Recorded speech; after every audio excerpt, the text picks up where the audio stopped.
everyone. This video is going to show you how to put together your works cited for the research that you've done. I'm going to start by showing you how to cite sources that you've gotten from our library databases. So I have my permalinks here that I saved from when I started doing my research. And I'm just going to go into my first link. It's going to open up in the library's databases. I've already signed in today, so I didn't have to authenticate again with my username and password. It brought me right in, but if you need to sign in, just remember it's your ID number only for the username. Do not put at chclc.org, and your password is whatever your same school password is for everything else. Okay, once I'm in my article, I'm going to come over here to where I find the word cite, C-I-T-E. Sometimes you'll see the words right next to the little icons here in the tools, or sometimes you'll just see the little icons themselves. But when I hover over one of them, you'll see that it shows me then the word cite or save or whatever it is these icons are supposed to do. So I'm going to click on cite. And then I'm going to scroll down a couple because there are a number of different ways that you can cite this article. But the one that we are using is the MLA, Modern Language Association. This one is what we use at East for most things. It's also what's used at most colleges. And sometimes, depending on the topic that you're doing or the discipline that you're working in, you may use the APA format.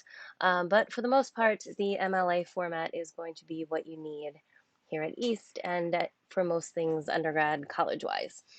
So I'm going to highlight the citation. So the citation starts right under here where it says Works Cited, and it gives me the last name of the author and the first name of the author, the title, and all of the other information that I need for my proper citation in MLA format.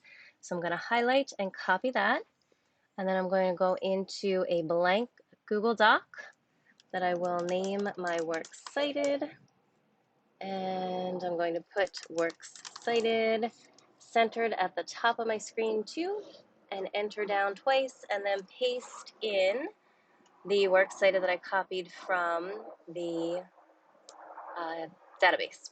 Okay, I can now go to my next one, and it's going to work very similarly.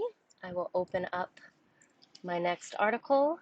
I will come over to Cite, scroll down to MLA, and again highlight, copy the MLA format, and paste it in. Oh, sorry.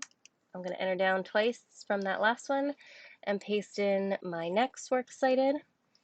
And I just have one more to capture here from the library's databases. This one is a little bit different.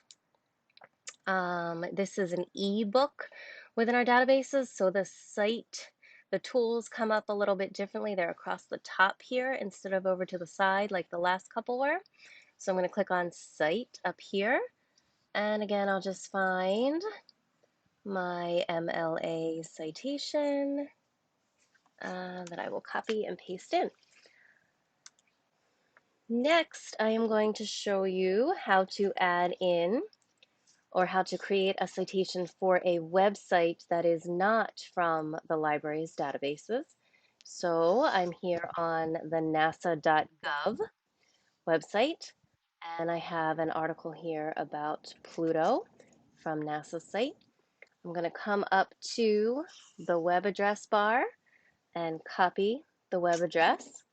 I then need to go to another website in order to create my works cited. This is going to make this citation tool will create the citation for me in the proper format. So I need to go to formatically.com.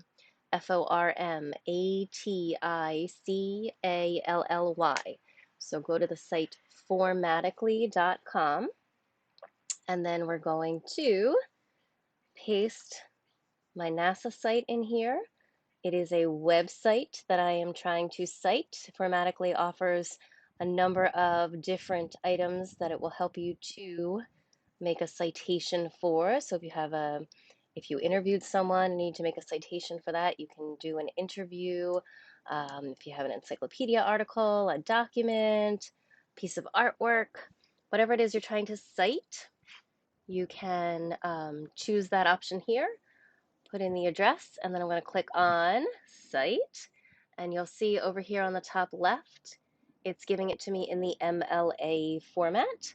There's a couple of different options that it will format my citation for. But as I said earlier, MLA is what we're using here at East, so we're going to go with that. If I hover over the citation and it says click to copy, I can simply click on my citation. It tells me that I copied it. And now I will go back into my works cited and paste it in. Now we are not entirely finished with our works cited. We still need to get this sheet into MLA format. Right now, the way we're looking at it, it's just a bunch of information pasted in, but the formatting of this document as a whole is not in the correct MLA format just yet. So first thing I'm going to do is I want everything to be the same font, because some of the things that we copied over from the library site are in a different font, and they also have some, looks like they have some gray highlighting going on there. So I'm going to select everything here, and I'm going to choose, typically it is Times New Roman that we're using for an MLA format. So I'm going to make everything Times New Roman. And it's typically font 12 for MLA proper formatting. So I've now made everything Times New Roman and 12. And then I'm going to come over here to my highlight color and I'm going to say none, which will hopefully, yes, it got rid of that weird highlighting that was in my EBSCO citations. Okay, now I'm going to highlight just the citations, and we need to put this in a in a hanging indent formation. So we want to come up here to the word format, and we want to come down to align and indent. Once we're in align and indent, we need to come down to indentation options. From within indentation options, there is special indent. And here we're going to choose hanging. And it's going to hang everything over 1/2 inch. So that's what we want. We'll hit apply.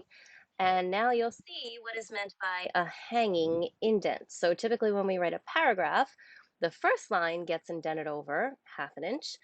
And then the rest of the paragraph is justified over to the left-hand side.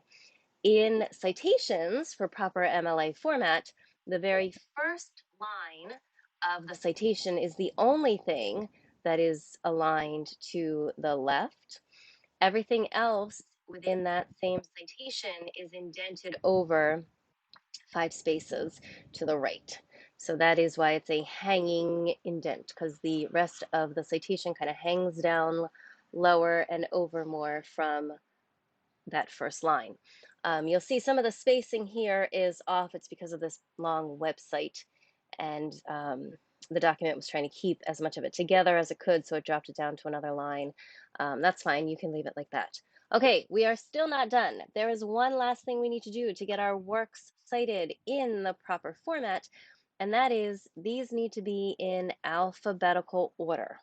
So now that we have them properly formatted, we can see how we need to alphabetize. So the one with Jones would be my first item. So I'm going to cut that one out and drop that one down here as my first one and fix my line spacing again. Next, Parks is fine, but this Pluto should be now my third item here. So I'm going to enter down.